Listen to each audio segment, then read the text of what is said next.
បាទអូខេសួស្តីបងប្អូនទាំងអស់គ្នាសូមស្វាគមន៍មកកាន់វីដេអូថ្មីមួយទៀតហើយវីដេអូនេះផងដែរខ្ញុំនឹងបរៀនបងប្អូនតាក់ទងជាមួយនឹងរបៀបនៅក្នុងការ login account Facebook ADS អត់ជាប់ពន្ធឬក៏បងប្អូនដែលបានទិញ account ពីខ្ញុំទៅអញ្ចឹងខ្ញុំនឹងផ្ញើទម្រង់ account បែបនេះឲ្យបងប្អូនណាអញ្ចឹងបងប្អូនអត់ដឹងថាlogin របៀបម៉េចអញ្ចឹងឥឡូវនេះខ្ញុំនឹងបរៀនបងប្អូនតាក់ទងជាមួយនឹងរបៀបនៅក្នុងការ login ហើយនឹងយើងពិនិត្យមើលបើសិនជាមានបញ្ហា Outlook យើងនឹងធ្វើការទៅដោះស្រាយវាទៀតដោយសារតែឥឡូវហ្នឹង Outlook វាមានបញ្ហា lock អញ្ចឹងមេរៀននេះគឺខ្ញុំរៀន2គឺទី1របៀប login ទី2របៀបដោះស្រាយបញ្ហា Outlook mail អូខេណាអញ្ចឹងបងប្អូនអនុញ្ញាតឲ្យខ្ញុំធ្វើការបង្កើតនៅក្រុម profile ថ្មីមួយដើម្បីយើងធ្វើការរៀននៅកន្លែងចំណុចមួយហ្នឹងអូខេអញ្ចឹងយើងធ្វើការ start មកខ្ញុំបង្កើតឲ្យខ្ញុំដាក់ថាអូខេ Facebook អូខេ Facebook ADS 1អូខេអញ្ចឹងខ្ញុំដានវាមកអញ្ចឹងនៅក្នុងការងារហ្នឹងយើងនឹងមកសិក្សាអំពី mail ID password 2FA ហើយនិង mail អញ្ចឹងបងប្អូនដែលទិញ account ពីខ្ញុំប្រភេទ account ADS អត់ជាប់ពន្ធគឺខ្ញុំនឹងឲ្យទម្រង់បែបនេះបងប្អូនច្បាស់ជាអត់ដែលឃើញទេទម្រង់បែបនេះអញ្ចឹងណាបងប្អូនខ្លះក៏ធ្លាប់ឃើញហើយបងប្អូនខ្លះក៏អត់ដែលឃើញទេបងប្អូន Facebook គឺយើងមាន ID ហ្នឹងហើយខាងមុខនេះគេហៅថា ID ហើយអាសញ្ញានេះគឺជាសញ្ញាដែលយើងចែកបើថាសញ្ញាខាងវាអញ្ចឹងណាអញ្ចឹងយើងស្គាល់វាទៅគឺអានេះហៅសញ្ញាខាងហ្នឹងគឺគេប្រើសម្រាប់ខាងបញ្ជាក់ថាអានេះជាស្អីគេអានេះជាស្អីគេគេអត់សេលម្អិតមកទេគេដាក់ខាងអញ្ចឹងបងប្អូននឹងឃើញវាញឹកញាប់បើសិនជាបងប្អូនទិញ account ខ្ញុំច្រើនអញ្ចឹងណាអូខេអញ្ចឹងបងប្អូនខាងមុខនេះគេហៅថា Facebook ID Facebook ID គឺវាមានសមត្ថភាពស្មើនឹង ID សម្គាល់ account អញ្ចឹងណាអញ្ចឹង ID នេះធម្មតាបងប្អូន login Facebook បងប្អូនប្រើ email ក៏លេខទូរស័ព្ទដើម្បី login ទៅប៉ុន្តែបងប្អូនអាចយក ID នេះទៅ login បានដែរអញ្ចឹងណាវានៅកន្លែងហ្នឹងគឺវាអាចមានទូនាទីស្តៀងជាមួយនឹង email លេខទូរស័ព្ទដែរតែឥឡូវយើងសាកចូលទៅ Facebook ទាំងអស់គ្នាអូខេ facebook.com ហើយយើងចូលកន្លែង login អញ្ចឹងវាទម្រង់កន្លែងនេះអញ្ចឹងកន្លែងនេះគេដាក់ថា email address or phone number ប៉ុន្តែយើងមាន ID តែយើងយក ID មកដាក់កន្លែងហ្នឹងបានអត់បានអញ្ចឹងទម្រង់នេះខាងមុខនេះគេហៅ email បន្តមកទៀតអានេះគេហៅ password ជា password for Facebook ហើយកន្លែងនេះគេហៅ 2FA អានេះជា link code 2FA បើសិន account ខ្លះមាន account ខ្លះក៏អត់មានដែរ 2FA ហ្នឹងហើយខាងនេះគេហៅ mail ហើយអានេះ pass mail ហើយអានេះ date ថ្ងៃខែឆ្នាំកំណើតអូខេណាអញ្ចឹងតកតងជាមួយការ login តើយើងគួរ login បែបណាអញ្ចឹង login គឺអត់ពិបាកទេបងប្អូនគ្រាន់តែចូលមកខាងលើ copy ID វាមក mail ក៏បាន ID ក៏បានតែយក ID មកស្រួលដាក់ទៅចូលប្រោយអូខេដាក់ ID មកបន្តមកទៀតបងប្អូនដាក់ password អូខេនេះ password អូ sorry control C ណា copy អូខេហើយបន្តទៀតបងប្អូនដាក់ password ចូល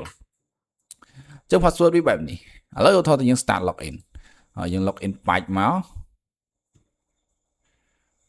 អូខេយើង save វាទុកមួយទៅអញ្ចឹងអូខេអានេះវាអត់ត្រូវអូខេឈប់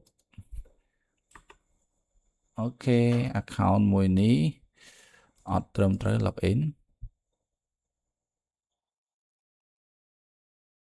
អូខេ this password incorrect អូខេឥឡូវ account មួយនេះអត់ត្រូវអញ្ចឹងខ្ញុំយកឧទាហរណ៍ផាយបងប្អូនប៉ះចោល account អត់ត្រូវទៀតឥឡូវ account មួយនេះអត់ត្រូវបងប្អូនចាំបន្តិចខ្ញុំដូរ account ថ្មីមកមួយទៀតសិនអូខេឥឡូវខ្ញុំ replace account ថ្មីមកហើយអញ្ចឹងឥឡូវខ្ញុំប្រើនេះម្ដងអូខេអញ្ចឹងខ្ញុំយកមកជំនួសកន្លែងនេះដាក់ ID ដែរមក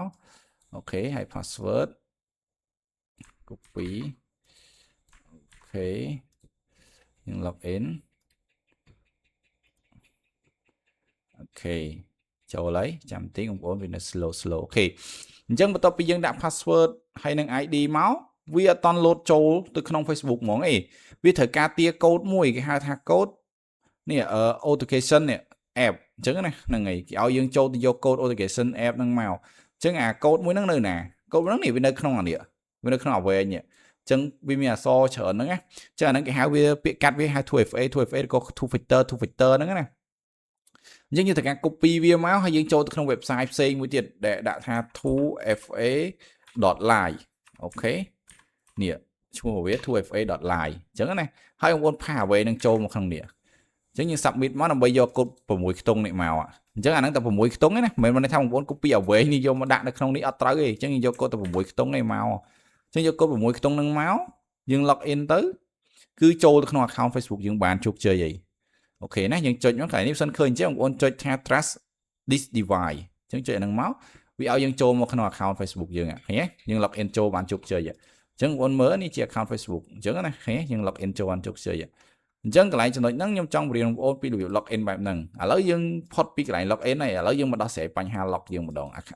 out log យើងម្ដងធម្មតា account សម័យឥឡូវគឺបងប្អូនប្រើគឺត្រូវតែមានoutអីស្រួលមាន mail មានអីស្រួលដើម្បីយើង add page ឬក៏យើងបង្កើត option អីផ្សេងៗវាត្រូវការ verify យើងមាន mail សម្រាប់ verify វាអញ្ចឹងណាក្នុងការទទួល page ឥឡូវហ្នឹងពី admin ផ្សេង add ចូលមកក្នុង account នេះក៏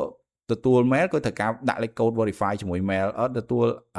page ក៏យើងត្រូវដាក់ verify ជាមួយនឹង mail ចូលដែរលេខ code ណាអញ្ចឹងបងប្អូនត្រូវមាន mail ទិញ account គេបងប្អូនត្រូវទារសួរ mail អីច្បាស់លាស់ដើម្បីយើង confirm accept នៅ page ពេលគេ add page ចូលមកឬក៏ធ្វើការងារផ្សេងៗរបៀបទាម mail គឺយើងមានទាំងអស់អញ្ចឹងណាអញ្ចឹងអូខេឥឡូវយើងចូលទៅ log in ប្រភេទ out log ម្ដងតើout log ហ្នឹង log in របៀបម៉េចហើយដោះស្រាយវា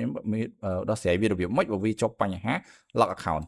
អញ្ចឹងវាដោះស្រាយអត់វាយបងប្អូនចូលមកសិនយើងវាយទៅកាន់ out log mail អញ្ចឹង out log mail វាស្តៀងជាមួយនឹង Gmail ដែរបងប្អូនស្គាល់ Gmail អញ្ចឹងវាមាន out log mail របស់ក្រុមហ៊ុន Microsoft អញ្ចឹងយើងអាចប្រើវាបានដូចគ្នា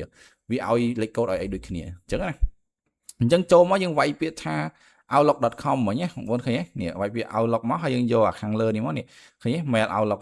mail ហ្នឹងចុចអាហ្នឹងមកហើយវាចេញបែបនេះមកហើយអញ្ចឹងចុចបែបហ្នឹងមកបងប្អូនចុច sign in នេះអូខេចាំតិចមកឲ្យវាដើរចប់សិនមកអូខេបងប្អូនចុច sign in អញ្ចឹងចុច sign in មកវាឃើញបង្ហាញទម្រង់បែបនេះអញ្ចឹងទម្រង់បែបហ្នឹងយើង copy មកយើង copy mail របស់យើងប៉ុណ្ណឹងមកអូខេដាក់ចូលផ្លាច់មកហ្នឹងហើយអូខេ password វាទៀតមកអូខេអញ្ចឹងយើងចុច sign in អូខេអញ្ចឹងចុច sign in មកនេះបងប្អូន account ភាគច្រើនឥឡូវហ្នឹងវាជួបបញ្ហានេះវាថាយក account has been locked អញ្ចឹងណាអញ្ចឹង account យើងបាន lock ហើយតែយើងធ្វើមិនដោះ unlock ហ្នឹងបានអញ្ចឹង unlock ហ្នឹងយើងគ្រាន់ចុច next វាមកហើយវាចេញទម្រង់បែបនេះអញ្ចឹងវាឲ្យយើងធ្វើការ press or and hold អញ្ចឹងឲ្យយើងចុចឲ្យជាប់អញ្ចឹងណាយើងចុចប្លែកយើងមកអូខេអញ្ចឹងវាធ្វើការ unlock account យើងមកហើយអញ្ចឹងណាមានថាយើងចុចប្លែងអត់មានថាយើងចុចហើយយើងប្លែងឲ្យវាពេញមកវា unlock ហើយអញ្ចឹងបើសិនវា unlock អត់បានទេបងប្អូនធ្វើការ unlock តាមរយៈទូរស័ព្ទដៃ download app outlook នឹងមួយមកចូលទៅក្នុង Play Store ឬក៏ App Store យើងវាយទៅ outlook mail មកវាឃើញ outlook ហើយដោះតាមទូរស័ព្ទដៃទៀតដោះអត់បានដោះអល់លទ្ធភាពឲ្យខ្ញុំជួយដោះបើខ្ញុំជួយដោះអត់បានទៀតដូរថ្មី account ដែលទិញពីខ្ញុំទៅណា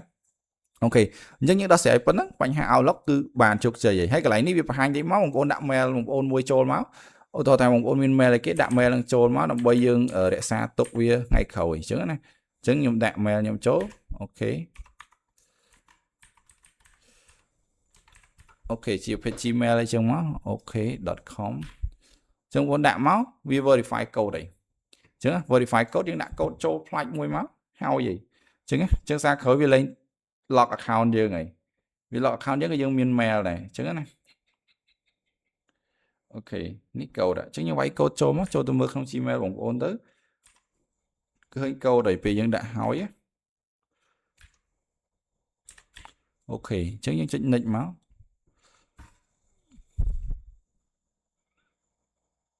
អូខេអញ្ចឹងកន្លែងនេះបងប្អូនកុំយកវាអញ្ចឹងចុច cancel ចោលនេះអា saving in passkey នេះអូខេអញ្ចឹងមកអូខេកន្លែងនេះបងប្អូនវាសួរថាតើយើងចង់រក្សាឲ្យវានៅ log in ជាមួយនឹង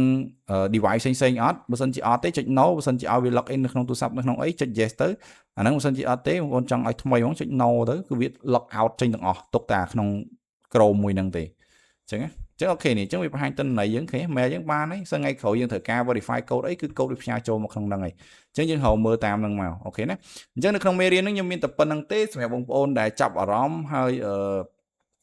ចង់បាន account ADS សម្រាប់ boot បងប្អូនអាចធ្វើការឆាតមកទិញពីខ្ញុំបានខ្ញុំមានលក់ទាំង account ADS Facebook TikTok ខ្ញុំមានទាំងអស់អញ្ចឹងណាហើយសម្រាប់បងប្អូនដែលបានមើលវីដេអូនេះនៅក្នុង YouTube សូមជួយ subscribe ផងដើម្បីយើងទទួលបានវីដេអូថ្មីៗខ្ញុំនឹង upload វីដេអូណាដែលសំខាន់តាក់ទងជាមួយនឹងការ boot ទាំង Facebook ទាំង TikTok គឺចូលទៅក្នុង